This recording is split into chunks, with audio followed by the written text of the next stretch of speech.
I never imagined that repainting a country gate would trigger an all-out neighborhood war. But that's exactly what happened. She showed up yelling threats like she was some kind of authority figure. What she didn't expect was that I wasn't just going to let it slide. And she definitely didn't know this little spat would end up pulling back the curtain on something much bigger. My name's Tom Gallagher. I'm 42, recently retired from city government after nearly 2 decades as a lead compliance officer. Now, I live quietly on the 200-acre ranch my grandfather left me. Most of the folks around here think of me as the newcomer, that city guy who bought Old Frank's place.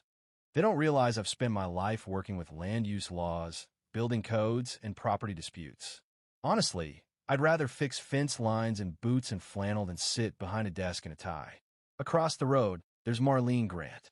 She's 47 and has been president of the Oak Hollow Homeowners Committee for going on 4 years.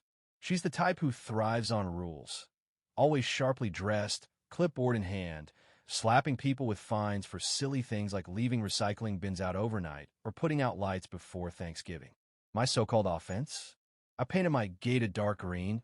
Looked good with the trees, in my opinion. But apparently, that color wasn't on the approved palette in the Oak Hollow handbook. Not that it mattered. My land's not even part of their jurisdiction. Marlene either didn't know or didn't care. It all began with a formal warning note delivered by hand, dressed up with fancy letterhead and all. Said I had 2 days to repaint the gate to preserve neighborhood standards. I laughed, dropped it in the trash, and went on with my chores. Then came a $500 fine notice. That got my attention, but not in the way Marlene hoped. I installed security cameras around the perimeter and told neighbors I was watching for coyotes and trespassers. In truth, I was gathering evidence. 5 days in, she showed up with her so-called committee. 3 folks with clipboards, tape measures, even a DSLR camera. They poked around the gate like it was a crime scene. I played the friendly landowner and invited them in for lemonade and cookies while they took their photos. Meanwhile, I recorded everything from my phone tucked in my flannel pocket. They didn't know I had over 200 acres to show off. I gave them a bumpy tour in my truck past barns, old trails, and the river bend. One of them finally asked, "All this is yours?" I nodded. Been in the family since '53. A few days later, I saw the gate featured in a post on the neighborhood site. Marlene shared a picture taken with perfect lighting that made my green paint pop like a glow stick. Her caption accused me of threatening property values and ignoring community integrity. She got dozens of likes and supportive comments. I quietly saved screenshots of everyone. Then she turned up the heat. A certified letter came next, demanding $1,000 per day until I complied. I pulled out my old legal books and started digging. The HOA's bylaws, riddled with overreach. Their own founding charter limited their authority to lots under 2 acres within subdivision boundaries. My land, 100 times that size and nowhere near those lines. Next came the stunt that crossed the line. Marlene called the town's paint store and asked them to stop selling dark green paint to anyone from our zip code. Jack, the owner, tipped me off. She thinks she's in charge of paint sales now. On the 15th day, they returned. This time in 3 cars, armed with new gear and a ladder crew. Marlene brought painters and a man in a suit holding an invoice for $1,200. She claimed she had emergency powers to correct violations. When I refused them access, she snapped and called the sheriff. She thought they'd side with her. But once I showed them my deed and property maps, they politely told her she had no legal authority. She went live on social media, ranting about lawlessness and threatening to sue me, the police, and the county.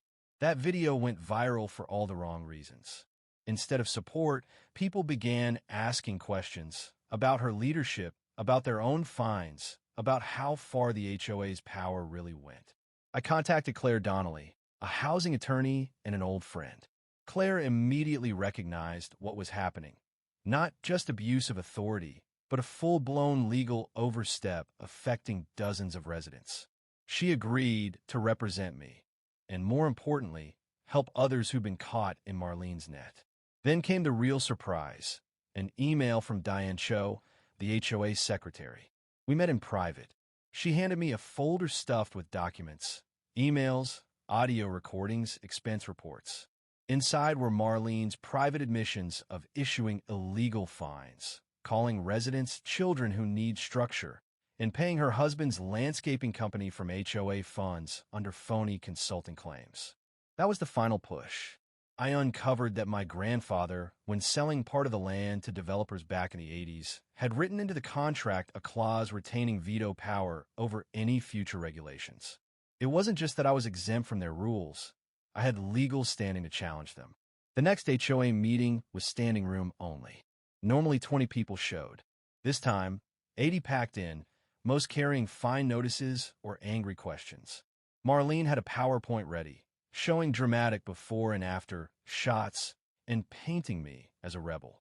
But when I stood up and calmly introduced myself, retired compliance chief, 15 years in legal oversight, her confidence cracked. Claire and I laid out the facts, the legal boundary lines, the maximum fine limits under state law, the misused funds, the vendettas. Then Diane played a recording where Marlene mocked residents and bragged about teaching them lessons. Silence, then gasps, then outrage. Tom Heler, a longtime resident, stood and made a motion to remove her.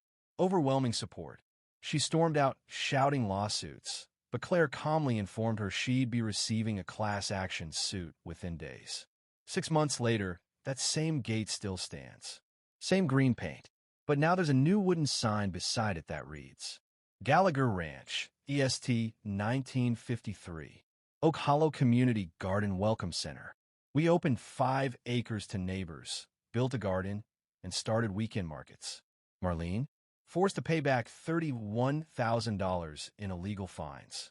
Also hit with embezzlement charges. She and her husband moved out quietly. The new HOA president is Tom Heler. Transparent, fair, neighborly. Fines now require full board votes. Every homeowner gets a say. Claire and I even helped start a legal aid clinic for folks in other neighborhoods facing similar problems. Our case helped inspire state-level legislation around HOA abuse, informally called the Gallagher Act. The real lesson? It was never about a paint color. It was about standing up to misuse of power, about respect, and about making sure your rights don't get trampled. And that gate, it's not just an entrance to my land anymore. It's a reminder of what's possible when people stand together. Looking back now, it's wild to think all of this started over a coat of paint. But the truth is, it was never just about the gate. It was about someone pushing their power too far and assuming no one would push back. It was about a neighborhood quietly simmering under rules they didn't understand and fines they didn't deserve, until someone finally said, enough. I didn't plan to become the guy who stood up. I came here to retire, to live simply, to breathe. But life has a funny way of handing you a cause when you least expect it. What started as a personal stand turned into a community reckoning. We uncovered the truth, cleaned house, and built something better in its place. Today, our community looks and feels different. Not because we tore everything down, but because we rebuilt it with trust and transparency. Neighbors talk more, share more, and volunteer more. That community garden we built, it's become our center. Kids pick carrots. Seniors trade tips on tomatoes. New families feel like they belong before they even finish unpacking. The HOA still exists, but now it serves, not rules. It listens instead of punishes. People no longer fear surprise letters in their mailboxes. They attend meetings with ideas, not anxiety. We've proven that order doesn't require intimidation. It just needs fairness, honesty, and a willingness to work together. The old regime's gone, but the lessons remain. If you got a gate to paint, a letter in your mailbox, or a rule that just doesn't feel right, don't assume you're powerless. Know your rights. Do your homework. Stand your ground with facts and resolve. Because sometimes, all it takes to change everything is one person saying, this isn't right.